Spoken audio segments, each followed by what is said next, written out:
Cuba es cada vez más pobre no por el embargo comercial de los Estados Unidos, sino por su ruinoso sistema de planificación central socialista, y desde el propio Partido Comunista de China instan a los burócratas cubanos a que abandonen el desastroso socialismo económico. Veámoslo. Apagón histórico en Cuba, y ¿a quién creen que le echan la culpa las autoridades socialistas del país? Pues sí, cómo no, al bloqueo comercial de los Estados Unidos contra la isla. Díaz-Canel culpa a Estados Unidos del apagón general en Cuba.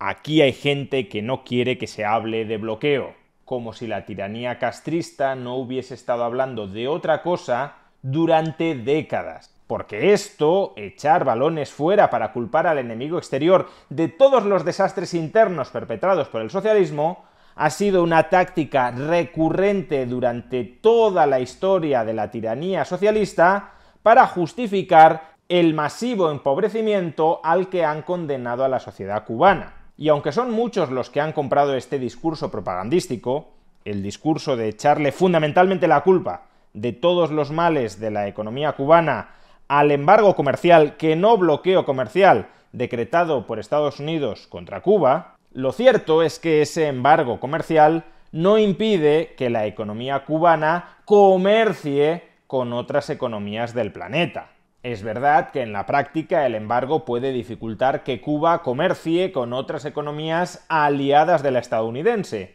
pero desde luego nada impide que Cuba comercie con otras economías no alineadas con Estados Unidos, tan importantes como puedan ser Rusia y sobre todo China. De hecho, las relaciones comerciales entre Hispanoamérica y China se han ido volviendo durante los últimos años cada vez más intensas. Las importaciones chinas procedentes de Hispanoamérica, es decir, las exportaciones de Hispanoamérica a China, se han prácticamente cuadruplicado desde el año 2008, momento en el que Hispanoamérica exportó a China unos 5.000, 70.000 millones de dólares frente a los cerca de 250.000 millones de dólares actuales, y se han prácticamente duplicado desde los años 2017-2018, cuando Hispanoamérica exportaba a China en torno a 120.000, 150.000 millones de dólares anuales. ¿Y qué ha sucedido en ese mismo lapso de tiempo con las exportaciones desde Cuba a China?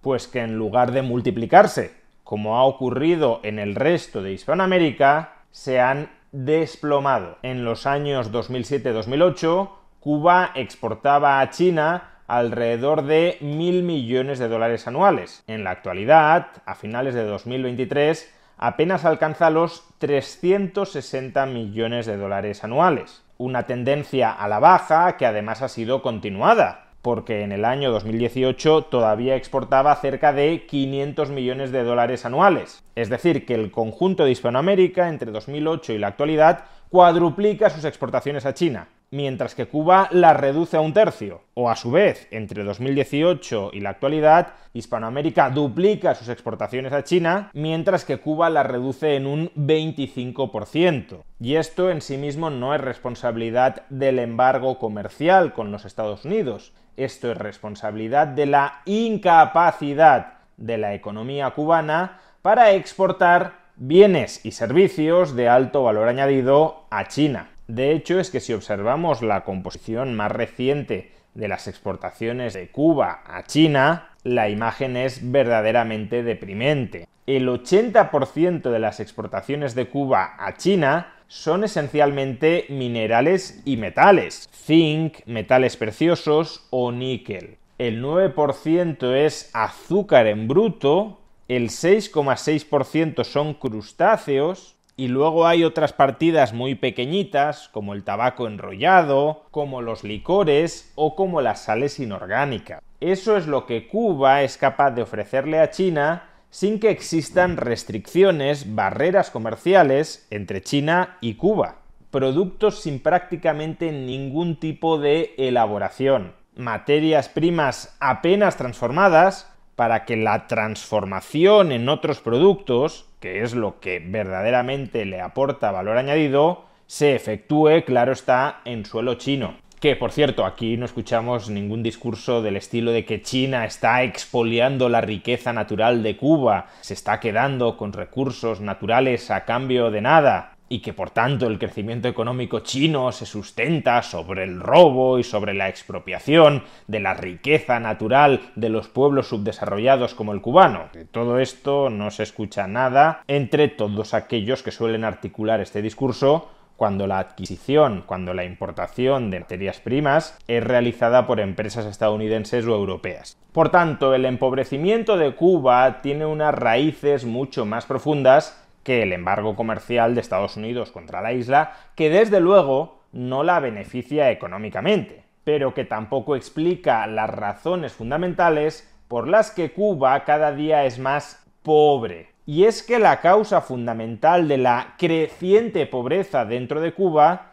es esencialmente una: el sistema de planificación económico centralizado dirigido por la tiranía socialista de Cuba. De hecho, resulta muy llamativa la información que hace unos días reveló el Financial Times sobre las conversaciones internas entre los burócratas chinos y los burócratas cubanos. Después de constatar que han existido lazos históricos de amistad entre el gobierno socialista de Cuba y el gobierno socialista de China, el Financial Times describe la frustración, la desesperación de los burócratas chinos cuando les recomiendan a los burócratas cubanos que apliquen reformas económicas profundas a su economía y estos se niegan a hacerlo. ¿Y de qué reformas económicas profundas estamos hablando? Pues atención a estos relevantes párrafos de este reportaje del Financial Times. En público, China apoya el derecho de Cuba a elegir su propio camino hacia el desarrollo económico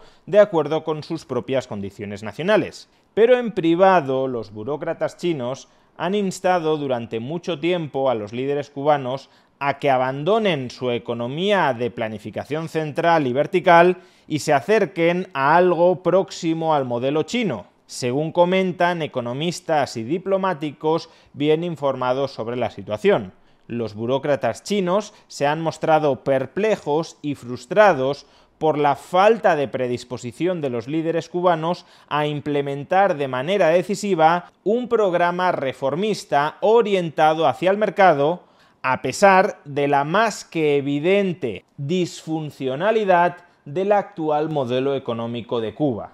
Es decir, que en China tienen muy claro que la causa última del desastre económico de Cuba no es el embargo de los Estados Unidos, es la planificación centralizada y verticalizada del conjunto de la economía por parte del Partido Comunista Cubano. Es la inexistencia práctica del mercado y de la propiedad privada dentro de la economía cubana. Y el consejo que les han dado los burócratas chinos a los burócratas cubanos ha sido esencialmente: abandonen el socialismo económico. Porque el sistema político chino puede llamarse a sí mismo socialista, pero desde luego, hoy por hoy, su economía no es una economía socialista. Es una economía con grandes dosis de mercado y de capitalismo, por mucho que, claro, siga muy intervenida por el Estado. Y eso es lo que no existe en Cuba. En Cuba no hay mercado, no hay propiedad privada, no hay capitalismo y por tanto hay pobreza económica generalizada. Ese es el auténtico bloqueo que padece y maniata la capacidad de desarrollo de la sociedad cubana, el bloqueo de la tiranía económica socialista.